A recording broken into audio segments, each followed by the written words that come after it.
안녕하세요. 클리어TV 시청자 여러분, 클리어입니다. 오늘은 이슈되는 야구 주제를 경제적 현상으로 풀어보는 클리어의 머니볼입니다. 오늘 다룰 주제는 현재 하나이글스에서 가장 핫한 주제죠. 권혁 선수 이야기를 좀 해보려고 합니다. 권혁 선수 2015년 16년 하나이글스에서 불꽃 투혼을 보여주며 아주 불꽃 남자가 됐죠. 이 선수가 2015년 16년 혹사당한 것 때문에 17년 18년 부상을 당했고 그저 그런 투수로 남았습니다. 이 선수가 2019년 2월 1일 본인 요청으로 자유계약 선수로 풀리게 되었고 팀은 그것을 받아들여서 결국에는 방출이 되었습니다. 이 사건은 앞서 1월 30일 하나이글스의 1군 스프링 캠프 명단에서 권혁 선수 본인이 빠진 것을 선수 본인이 불만을 갖고 자기는 1군에서 더 던지고 싶다. 1군에서 던질 수 있는 팀으로 가겠다. 라는 주장을 하고 구단 측에는 즉시 전력으로 사용하지 않을 거면 풀어달라.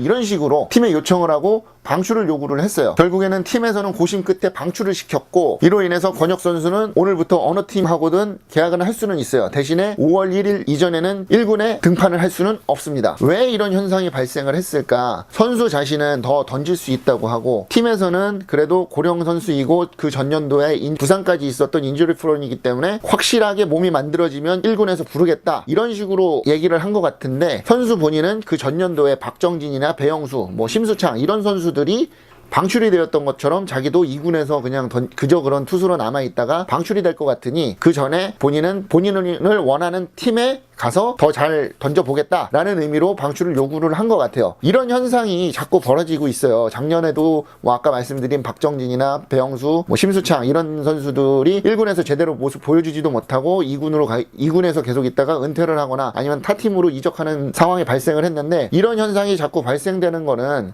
선수들도 어느 정도 고령화가 되었다. 고령화 사회에서 나오는 모습과 비슷하다라고 볼 수가 있습니다. 우리 사회에서 지금 가장 큰 이슈가 고령화 사회, 그로 인해서 파생되는 것들이 5포세대가 있겠죠. 어떻게 보면 야구도 이것과 비슷한 모습으로 볼 수가 있어요. 왜냐? 선수들이 예전에는 37살, 권혁 선수가 83년생 37살입니다. 그런데 37살인데 예전 같으면 37살이면 다 코치를 하고 있거나 은퇴를 한 상태겠죠. 근데 의학기술도 발달하고 재활도 좋아지고 하다 보니까 선수들이 37, 38, 많게는 42살, 43살, 44살 이렇게 뛰는 선수들도 생겼습니다. 몸 관리 잘하는 선수들은. 그러면은 이렇게 선수들이 고령화되는 거에 발맞춰서 신인 선수들이 치고 나와서 은퇴 선수들이 빨리 은퇴하든지 하게 해야 되는데 그런 것도 안 됐고 결국에는 신인 선수들은 신인 선수 나름대로 기회를 받지 못하니까 위로 올라가지 못하고 그리고 베테랑들은 베테랑들대로 내가 더 잘하는데 난 아직 1군에서 경쟁력이 있다 이렇게 주장할 수가 있는 거거든요.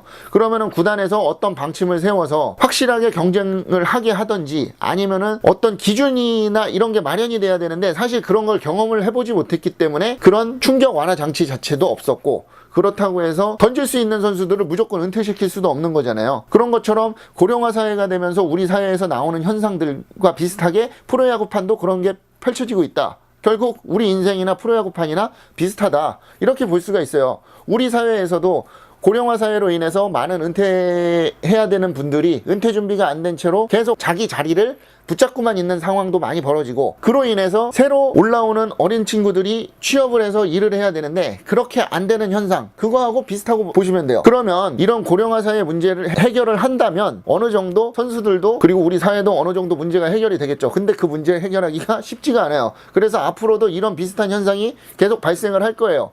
그렇다면 선수들은 어떻게 하면 고령화가 돼가고 있는 선수단 구조에서 어떻게 살아남을 것이냐 이게 가장 중요한데 사실은 선수들도 이제 앞으로 내가 과거에는 이랬으니까 내가 과거엔 이만큼 했는데 그렇기 때문에 난 이만큼 대우를 받아야겠다 이런 기조로 구단하고 싸우면 오히려 선수들 본인이 불리합니다. 왜? 키는 어차피 구단이 지고 있어요. 왜? 고용권은 구단이 지고 있기 때문에 팀에 누가 되는 선수는 제대로 된 대우를 받지 못할 게 분명합니다. 그리고 선수들이 가장 중요한 건 어린 선수들과 본인이 경쟁을 해서 이길 수 있고 어린 선수들과 경쟁을 해서 본인이 더 가치가 있다는 모습을 직접 보여줘야 돼요. 그렇기 때문에 요번에 송광민이나 이용규, 최진행이 계약을 하면서 옵션이 많았지만 그걸 수용을 한 게 어떻게 보면은 굉장히 좋은 예라고 볼 수도 있습니다.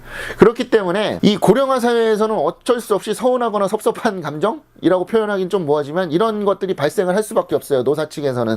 그렇기 때문에 선수들도 이제는 예전처럼 나를 무조건 대우해 주십시오 이럴 필요도 없고 예전처럼 혹사에 대해서 당당히 얘기할 권리도 있어요. 혹사가 되면 결국엔 손해보는 건 선수 자신입니다. 만약에 2015년, 16년 그런 혹사가 없었으면 17년, 18년 권혁 선수는 더 좋은 모습을 보여줬을 수도 있고, 그렇게 됐으면 이렇게 불명예스럽게 팀과 결별하는 경우도 없었을 거니까요. 그렇기 때문에 선수들 혹사도 없어야 되고, 건강관리 선수들이 본인도 알아서 해야 되지만 구단도 선수들을 자산이라고 생각을 하고 어떻게 하면 오래 쓸까, 어떻게 하면 잘 쓸까라는 고민을 더 해야 될 것 같습니다. 오늘의 결론은 고령화 사회인 만큼 선수들도 고령화가 되고 있는 만큼 관리 잘하고 구단하고 얘기할 때 과거에 너무 연연하지 말자. 과거에 연연했다. 이런 건 우리가 흔히 얘기하는 꼰대 마인드랑 비슷한 것 같아요. 그렇기 때문에 선수들도 조금 한 발짝 양보하고 구단도 한 발짝 양보해서 서로 간에 원만한 합의점을 찾는 게 중요하다고 보겠습니다.